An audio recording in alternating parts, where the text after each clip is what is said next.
Hey there, Vito from Jersey here. How you doing? Told you I'd make another video. Well, last time I said, I keep telling you, I'm going to tell you why they call me Crazy Vito in town here, which is, I didn't even know. Now, my father-in-law, he lived in Florida. God rest his soul. He passed away November of last year. Okay? Let me turn on the light in here. Stupid thing fell. Fangula. Here we go. Isn't that better? Now I look handsome as hell. And bald. Let me put a hat on so I don't look as bald as I do. Let me see. There you go. What do you think? Nah. I'm bald, I'm bald. What are you going to do about it? That's why I shaved my head. I don't want to see the shit through it, you know? You're going to start losing your hair. You got to buzz your head. It kills me when these guys, they come in and they got 3 hairs parted over here. Dude, shave your head. Honestly. If you're going bald, shave your head. There's another story I got about the head shaving. I got so many friggin' stories. Anyway, let me get down to this because I'm going to pass this one up. So anyway, my father-in-law, God rest his soul, he lived in Florida, right? So he tells my daughter that he was at a restaurant down there, and they heard his accent, you know, and the waitress said, are you from New York or New Jersey? He said, yeah, I'm from Jersey. So she said, oh, so am I. And, you know, he said, he said, what part? He said, well, she said, I'm from Karlstadt. He said, oh, my son-in-law's got a barbershop in Karlstadt. She says, I got to know him. Who? He said, Vito's. She said, oh, Crazy Vito? So he goes, yeah, I don't know. So she says, oh, yeah, that's what they call him, Crazy Vito. So my father-in-law tells my wife, you know, I saw this girl, and she said, Crazy Vito. So my wife tells me. I said, get the hell out of here. I said, nobody calls me Crazy Vito. Fuck out of here. Crazy Vito my ass. Nobody calls me that. I never heard it. So anyway, now at the time, I had the shop in Hoboken. So when I reopened here, see, I had been in Karlstadt for like 15 years, a barbershop. Then I had an opportunity to open up in Hoboken, which was more money. I opened up in Hoboken. And then anyway, when that shop closed, I came back here to the exact same spot in Karlstadt that I had prior. So anyway, there's this guy, he drives the garbage trucks, Dominic Bracco, and I saw him. I said, Dominic, I go, I'm reopening the barbershop. So he goes, Crazy Vito's back. I went, whoa, whoa, whoa, whoa. Who calls me Crazy Vito? He goes, everybody. I said, why? He said, because of the, you know, the swords, the knives, the karate, you know. So like, you know, around here in North Jersey, when you say somebody's crazy, it's almost like a compliment. I remember that gangster. I don't know if you guys out in the Midwest and stuff would have heard of him, but he was from Little Italy, Crazy Joey Gallo. But that was almost like a compliment when they said you're crazy. In other words, you're tough. You're a tough guy. You're crazy. You don't mess with them. So like when I was in the military, there was this big redneck guy, David Mackey.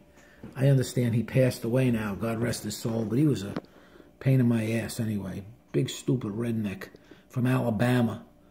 And well, he was a big boy. He was a big guy. He used to pick up a German beer barrel full of, I don't know if it was full of beer, but one of those wooden German beer barrels, at the time I could pick it up and get it up to about my knees. He used to pick it up over his head and do like military presses with him. He was a big boy. He would have taken me and threw me out the window. Anyway, we're driving in a deuce and a half, the truck, and I go to him, well, you're crazy.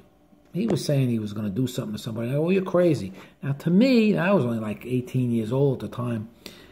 To me, that was a compliment, because if you told somebody around here, you're crazy, it would mean like I said before, it meant like, you know, you don't fuck with them. He's crazy. He's somebody you don't fuck with.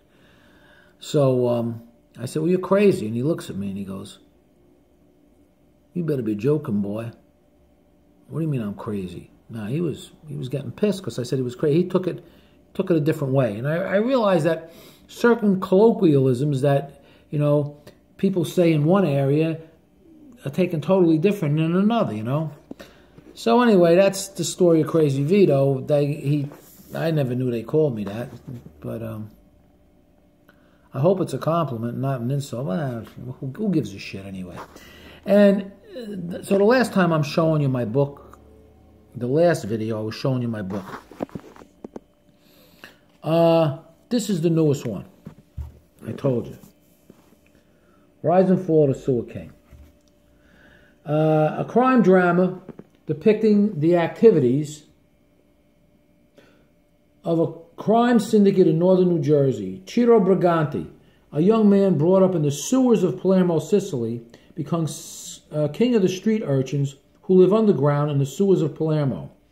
Coming to America, he joins an Italian criminal gang in northern New Jersey, a mafia stronghold in the United States. Ciro rises to dominance as a capo. His rise and fall depicts the tragedy of a life of crime. All right? It's a good story. It really is. Now, I got this idea for this book, The Rise and Fall of the Sewer King. When I was in Sicily, I was with my cousin. And we were walking in, around Palermo. And it was early in the morning. We went to get coffee, And out of the sewers, these kids are coming out of the sewers. Teenagers, filthy, dirty kids, they're coming out of the sewer. I said to my cousin, "Ma chi è chi sta qua? What the hell is this shit? What is this? O pichota indugesa in the sewers over there?" So he says, no, chi stanno shkunietsu. These are the shkuniets. They call them shkuniets, like sewer rats. But what does that mean? And he said that these are orphans, and they live in a sewer. And there's a gang of them.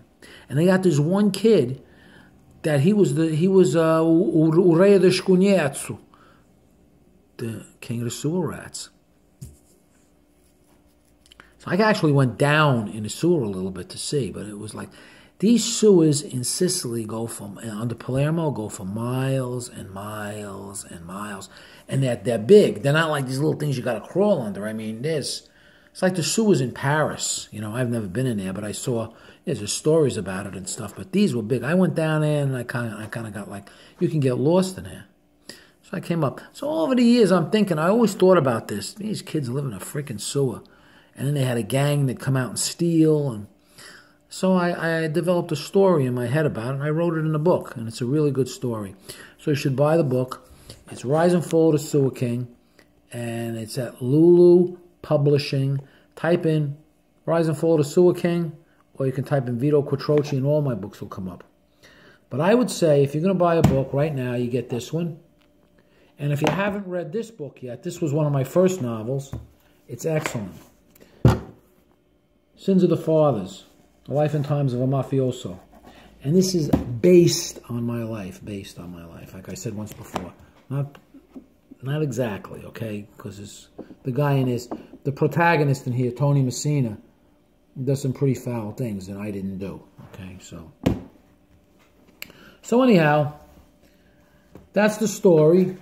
And, I just said I was going to say another story about something, and I forgot what the hell it was. February 16th, I'm going to be 64 years old. Or 65. What is it? February 16th, 1952, I'm going to be 65. Maron. Minchia. Che vecchiaio. Minchia, che vecchiaio. Iedu means he. Me. Io. Vecchiaia na garogna. Vecchiaia na garogna means old age sucks. They say vecchiaia na garogna. Old age sucks. Garogna is like Karen, like dead animals laying, rotting flesh.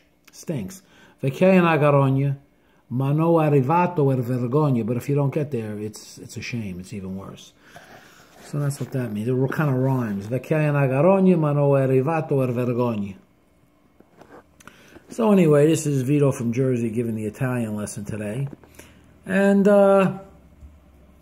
what else? I was going to tell something else. I forgot what it was.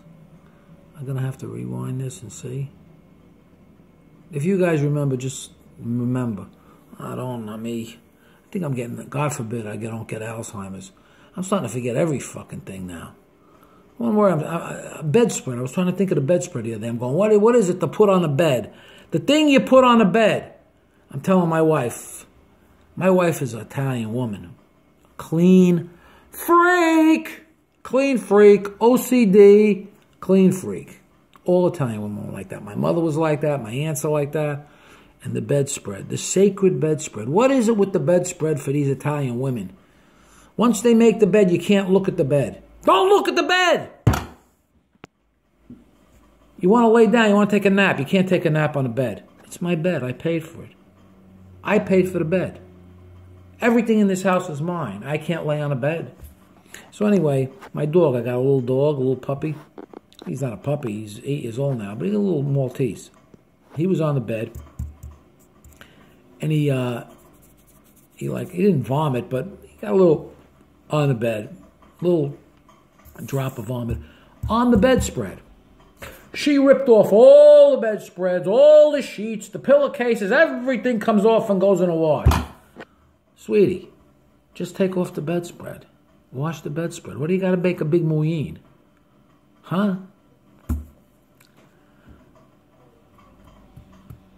You know, gabados. You know, gabados. Anyway, Vito from Jersey, you tell me what you think. Ciao.